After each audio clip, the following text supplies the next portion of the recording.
The Russia-Ukraine conflict is at the center of the debate around the ethical principles of cryptocurrency. On one hand, can blockchain technology actually support vulnerable civilian populations? And on the other, with platforms like Kraken refusing to enforce sanctions, is crypto just a way for future dictators to stockpile resources? I'm joined by crypto and tech expert Brian Shuster to discuss crypto today, but also the potential challenges that lie ahead. Hi, Brian. Good to speak with you. Good to speak with you, Nicole. Thank you for having me. Of course. So tell us a little bit about who you are and what it is that we do before we really get into the thick of our discussion today. Sure. Well, I'm the Chief Executive Officer at Utherverse Digital. We are a Metaverse company. We pioneered the Metaverse and have been in the space for 17 years, more than 44 patents on critical Metaverse technology, Web3D technology. We started out much earlier than that. We were the entity that really commercialized the original internet. We introduced the first banner ads, the very first affiliate program, the very first in a whole suite of advertising technologies. We developed what would later become Web 2, asynchronous communication technologies, feedback post technologies. And of course, we have dozens and dozens and dozens of patents on those technologies as well. We've been in the crypto space. We pioneered web digital tokens before there was blockchain. So game currencies, virtual currencies, this type of thing, as early as 15 years ago. But we did not invent blockchain technology. That one we missed, and that's a brilliant distributed ledger. Boy, genius. So that one we missed, but we caught a bunch of the other ones. Wow, I mean, it must be such a fascinating time for you then to see, I mean, everyone else catch up. It's really fascinating and incredible. There's so much that, you start to lose faith in the vision after 17 years saying, well, this is an inevitable progression of the web. We called Web 1 right, we called Web 2 right, and it just like taking forever for Web 3 and for virtual reality goggles. And we really timed things so that maybe 6 years ago, we were expecting the virtual reality revolution to happen. And it's only now that it's really catching hold. So yeah, it's incredible times. It's like, I joke that I feel like I'm a marathon runner who's been benched for a decade, and all of a sudden you get the phone call saying, okay, you're running a marathon tomorrow. Like, okay, how did the switch flipped and all of a sudden get off the couch? I'm kind of not in shape for it, but I've gotten back in shape Yeah. for real. And what was that flip? Because like you said, you've been benched, kind of waiting, and almost like lost hope. You said like lost the vision a bit, or wondered if it would actually catch on. Are we past the point of no return? And if so, like, can you pinpoint like what that was that got us here? I actually can because it was a very definitive event, and it was Facebook announcing their name change to Meta and their focus on Metaverse. And all of a sudden, everybody realized in the investment community, I mean, we were out there trying to raise venture capital, for example. Look at our products, look at the communities we've built, look at all of the intellectual property we've developed. And it was just an impossible task until Facebook comes along and says Metaverse is real. Of course, they had already purchased Oculus and integrated that into their company. So we knew that this was coming down the road. And then name change, and all of a sudden it's all front page news. And all of a sudden everybody looks at us and says, well, geez, these guys have been doing it literally live in production for 17 years. And the whole game changed like overnight. It's switch flipped. Wow. Wow. And now it is Wow. I inevitable. can't I mean, imagine what it feels like to be you right now. yeah, it's absolutely just fascinating, wake up and think, be careful what you wish for, because, it's like trying to re-ramp up all these divisions and staff them back out to the levels that we had. And of course, I had been funding everything on my own for my success in Web 1 and Web 2. And so it's really, an expensive proposition to keep hundreds of people on staff and keep all of our offices open and Mm, everything. So we had scaled down considerably, but we're ramped back up now. yeah. And so are you finding that, because it sounds like you were kind of like hitting against these walls, and even if you had all these proofs of these communities that you had built and the utility of Web3, the metaverse, crypto, people just weren't getting it.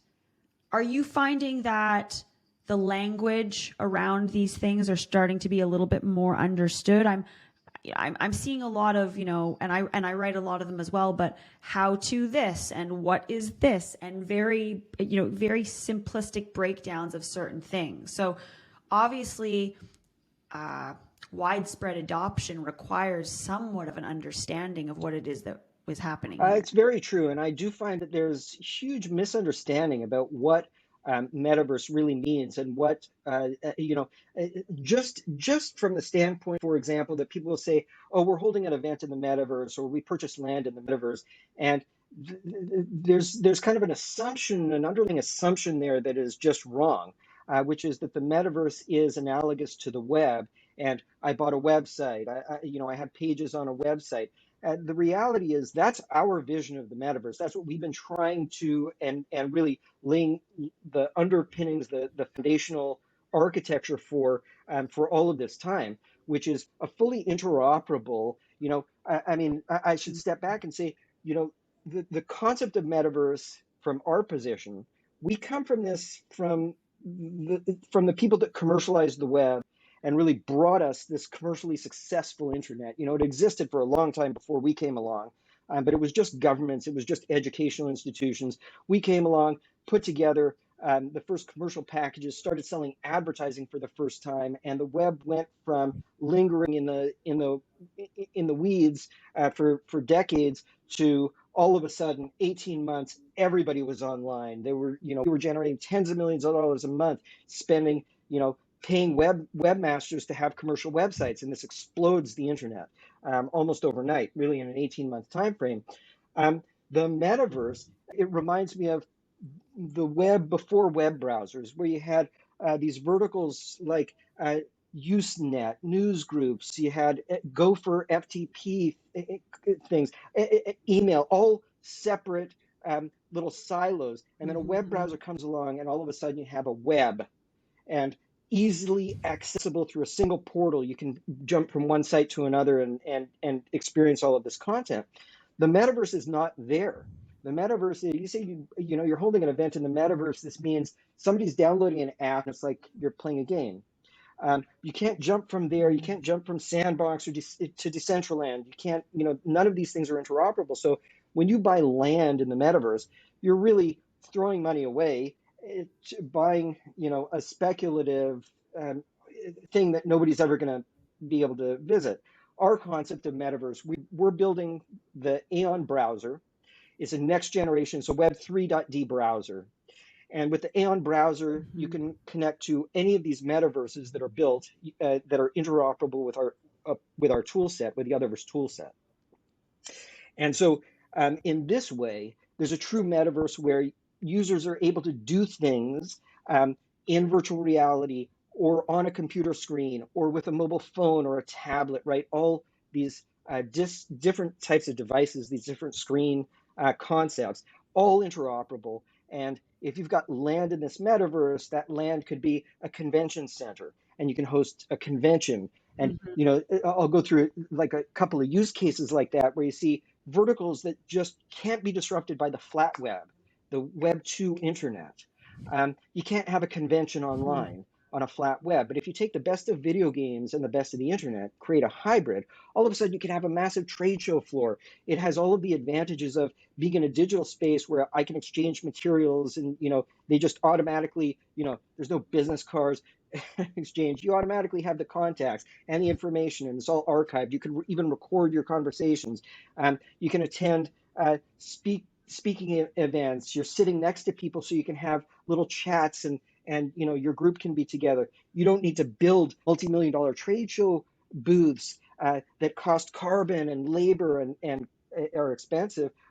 You're doing this Not to mention having everyone flying Right. in. All and the time Yeah. and the carbon, the gas for flying in. Yeah. So, you can have these massive trade shows that everybody can attend from all over the world, or concerts. You can't really disrupt the concert vertical, but on the flat web. But when you can be as an avatar, particularly in virtual reality, but even just on a screen, and you're dancing and you're meeting people and you're having these social interactions and engagements, real estate. You can tour houses, open houses, and walk around them, not just look at pictures. You can actually put your digital furniture in there and see how you'd want, whether this could be a home for you that you want to buy. All of these things. This is what I mean when I say metaverse. And of course, we're not building these things. We are building the platform, tools, and the browser, the Aeon browser. And it's going to be completely disruptive to the internet, Mm-hmm. just like Web 2 was to Web 1, and just like Web 1 was to pre-web. You have Web 3, it's a whole new paradigm, so huge opportunities here. Um, but of course, every time you Mm-hmm. have this type of human, real time, synchronous interaction, people need a unit of account. They need some type of way to exchange value for future value. So if I'm buying digital clothing, I'm buying a digital property, I'm buying, I want to attend a concert, I want to attend a trade show, I want to have space in the trade show, all of these things require, and this is why Web3 is so integral to Metaverse, and they're really, two sides of the same digital coin. um, that you need to have a cryptocurrency, you need to have distributed ledger, so that people can exchange value and operate as real humans in a real kind of environment, commercial environment. Mm-hmm. So that's the, Mm-hmm. Yeah, absolutely. And barriers to entry to crypto generally being, I mean, two things: education, so just not really understanding how this all works together, and the second being, safety. Like, is it safe? Is my money safe? Is my yes, identity those safe? are those are serious barriers to entry, and the complexity. I mean, I suppose that's the same kind of concept. So what we are doing is, I think we're going to introduce a lot of people to cryptocurrency for the first time. I know we will, because the Aeon browser is going to have embedded in it a meta wallet. And so even in our Mm-hmm. current platform, we have a world currency. It's not distributed ledger, so it's not blockchain. It's all internal ledger, but it's easy because you sign up and you have an account on Utherverse.com, and automatically your account has this digital currency we call Raise, named after my late partner and co-founder Ray Schwartz.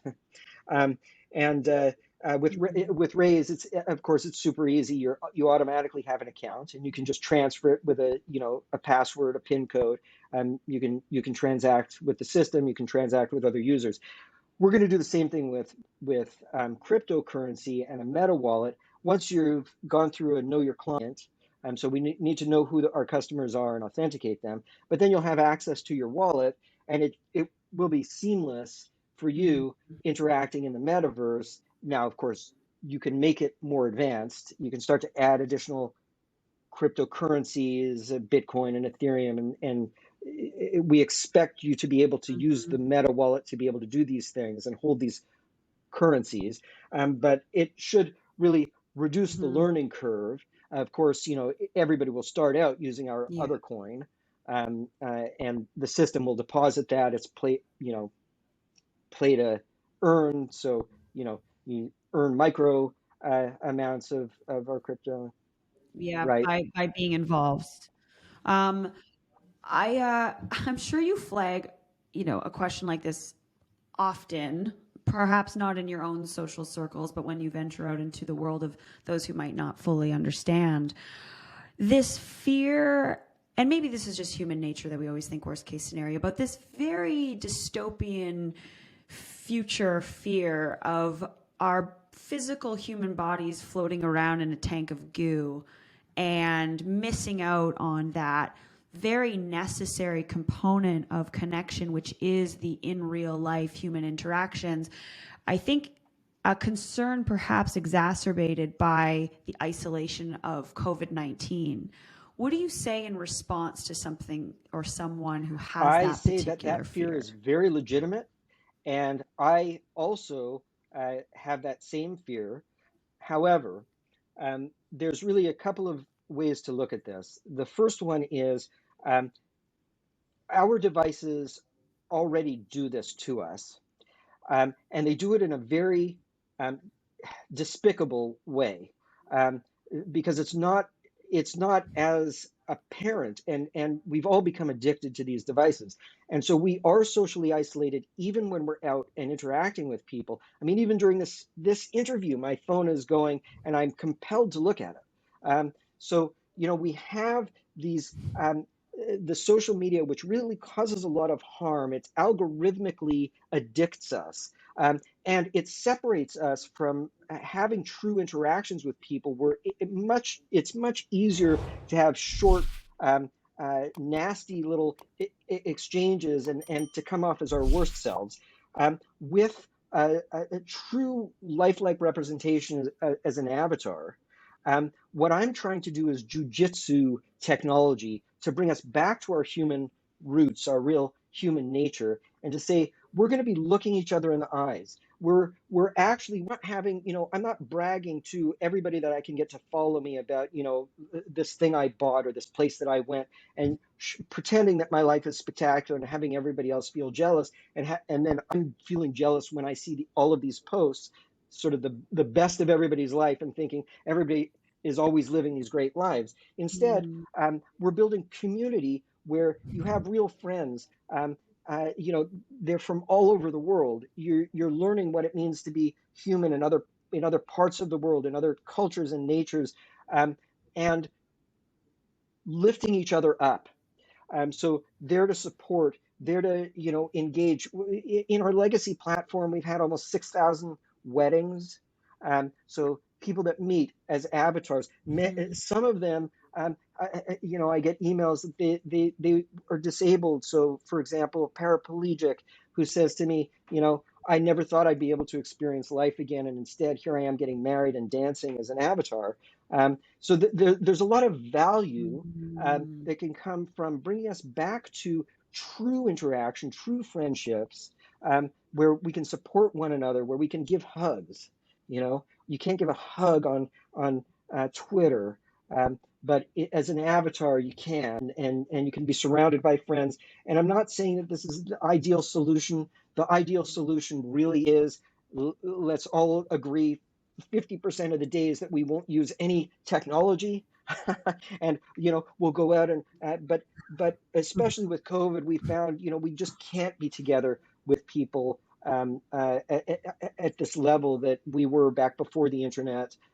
We've lost a piece of our humanity. I'm afraid that other companies are going to come along and do metaverse where they won't be paying attention to community. They won't be paying attention to these positive things that this technology can do for us. And I'm hopeful. I mean, I'm hopeful that at least, as much as I would love to say everybody can experience true love and companionship and compassion with other humans in the real world, in reality, this is better than, this is not perfect, but it's better mhm, than what we currently have. And that's at least my mhm, objective, is to get it to be better and to continue to improve it. mhm. Thank you for saying that. Very, very well worded response.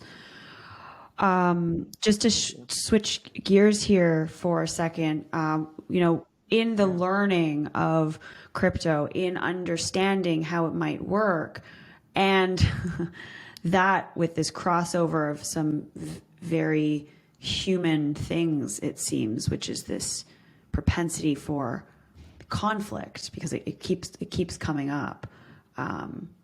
Some people, most seem quite distraught about the fact that we have such a huge conflict between Russia and Ukraine. It almost feels like archaic for a lot of people. Like, why are we still here? Why is this still happening? Where does crypto come into that? Well, I mean, the the promise of crypto, we start to see some of it here in the most unfortunate circumstance. Obviously, I agree. It does seem barbaric. It seems a throwback. We're seeing atrocities that uh, almost incomprehensible after what we saw in World War II. Um, but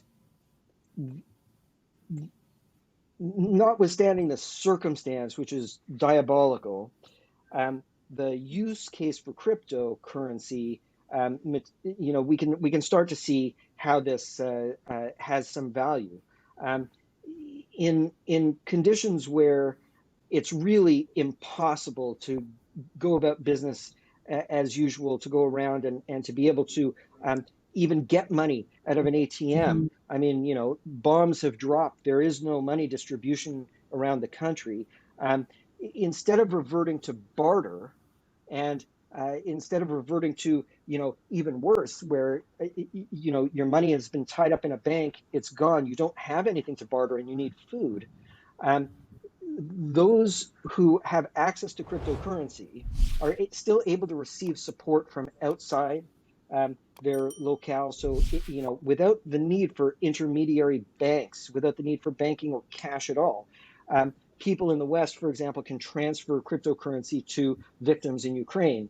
And those victims in Ukraine can have access to those wallets and that cryptocurrency to be able to exchange. Again, this unit of exchange, this unit of account, and to be able to obtain necessary goods to the extent that they're required to pay for them.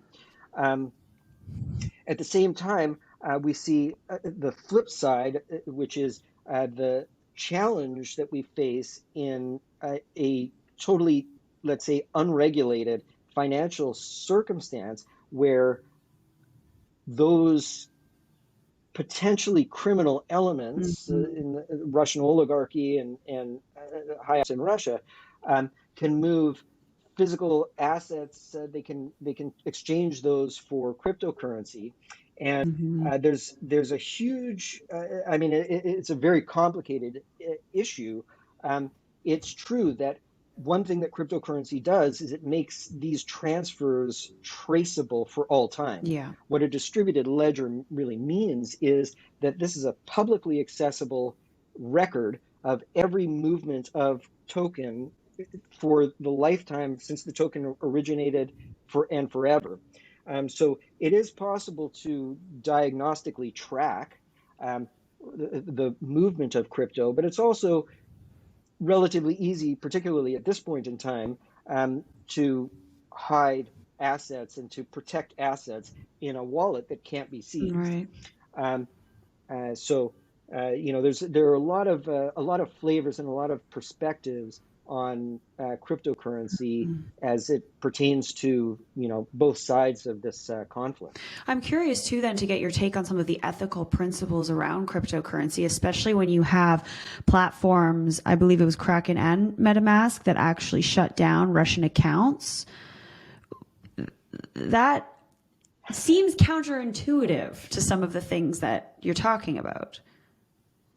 Well, you know, my take on it is, generally speaking, the only people that are getting harmed by that are the people that you don't want to harm.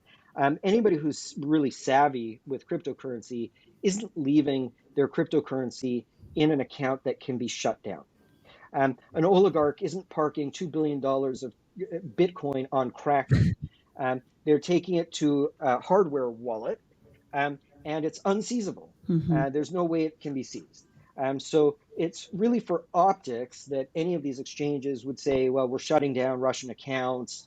It's meaningless. They probably were able to seize some assets from the Russian public that have no say whatsoever in what's going on. But when it comes to people that actually would be culpable, those assets aren't sitting on an exchange, and with cryptocurrency, they can be moved off um, uh, uh, off the internet entirely. Mm-hmm. They're stuck in a hardware wallet, offline, can't be seized, um, uh, uh, can't be repossessed unless you are able to arrest and physically detain Mm-hmm. the owner of the wallet. Mm-hmm. Now that said, uh, there's a short term and a long term, as with most things. You can dive in and say, short term and long term, um, which are usually in conflict. The short term, great. We can. It's a negative that people can hide assets offline in a wallet. In the long term, having a truly, let's say, stable financial system where you can't impose um, arbitrary seizures on people Mm-hmm. without due process Mm-hmm. is, as hard as it is to grapple with. We want these people to pay for their crimes, what they're doing in Ukraine. We want them to pay. I agree with that. But in the long term, what we really want is um, due process for everybody. Yeah. Um, and it's one thing to have an oligarch hide away their assets in Bitcoin that can't be seized right now. It's another thing to say, okay, well, when this is resolved, how are they going to take that Bitcoin out and still do things with it? We've probably done the damage, the harm to them that we wanted to do, which is forcing them into, you know, I mean, they're not living in their Bitcoin wallet. Yeah. They're stuck in Russia. They're not exactly going to be spending this anywhere. So Mm-hmm. we've actually done some punishment. But when it Mm-hmm. comes to an average person, which is really where these rules would need to apply in the future, we want the average person to be able to say, look, if you arrest me, try me, let me have my day in court. If you find me guilty, then put me in jail. And then the judge can say, look, you have to release this Bitcoin, you have to pay this fine. We know you have these assets, or, sit in jail. Yeah. That can still be done. So there is, Mm-hmm. the ability to exact punishment. Mm-hmm. But we don't want police to do what they're doing now, which is seize the money first and then say, Yeah. well, now defend yourself. Ha, you have no money. Yeah. And we've put the money on trial basically. So Yeah. there's these long term and short term. Short term we want to feel good that we can seize it, but in the long term it protects everybody. And there is this Mm-hmm. real value to crypto to saying banks can't seize my money because it's my money. They, Mm-hmm. a court can take it from me Yeah. after I've had my say. Yeah, absolutely. Just staying on this continuum of maybe short and long term, but as someone who's Yeah. essentially had a front row seat for nearly 2 decades in terms of the evolution of web, digital currencies, and human psychology, both in relation to and in response to these evolutions, where do you see this going? And let's kind of take it from, let's take the 15-year mark. You've seen the last 15 years, 17 years. What do you foresee now happening 15 years from now? What does the world look like according to Brian? um, well, I used to be an optimist. um, What a I'm place to a start. That's the first line of a book, I swear. I've become much more of a realist, unfortunately, and I see that there is a lot of upheaval. Mark Twain. How did you become bankrupt? Well, slowly at first, and then all of a sudden. Um, and what I see happening is that fiat currency has outlived its usefulness. Um, And all of a sudden, we are all going to wake up and realize that paper money is worth exactly what it what it would be worth to somebody, a caveman 100,000 years ago. If you gave them $100 bill, they would look at this and go, paper. You know, that's what it's worth.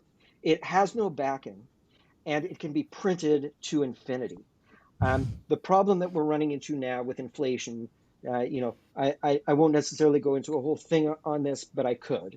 But the quick summary, I've been calling for this inflation now for 15 years. I've been saying we will reach a mark where there is hyperinflation. It's absolutely uncontrollable, and the dollar loses its value, as does every other fiat currency, almost overnight, going to zero. And when I say almost overnight, that takes a couple of years in the real world. That's overnight in the giant scheme of things, blink of an eye. The problem that we Mm-hmm. have is it's not supply chain problems. That's an excuse. It's not that there isn't enough of a product or anything like that.